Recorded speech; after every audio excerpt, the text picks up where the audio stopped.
Whatever didn't happen that should have happened, whatever shouldn't have happened that needs undoing, whatever resource that should have been in place can now be met.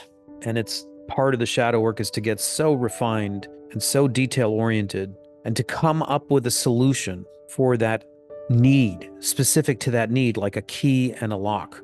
And you can do this meditatively. You can have a dialogue with your inner child. You can say, I see you. I can see how terrified you are. I can see how angry you are. I can see how you're off to the races. I can see how activated you are. I can see how humiliated and running you are, how repulsed you are.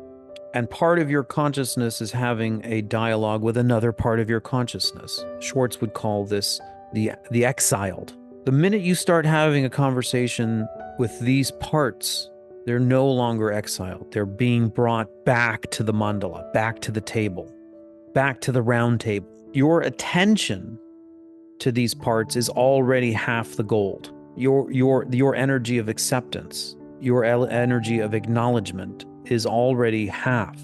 In other words, just the manner of showing up with these parts, these disenfranchised, terrified parts, is already half of it. Because very likely no one showed up for those parts in the past.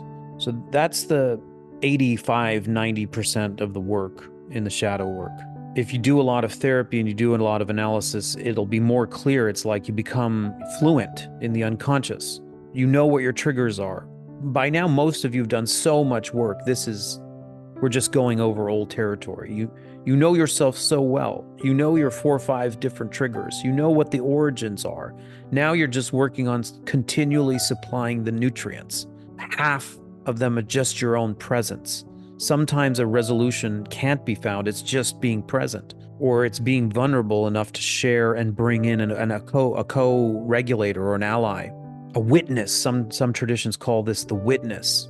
They may not even say much. Maybe there's not much to say other than I'm here with you. I love you. I care about you. I see you.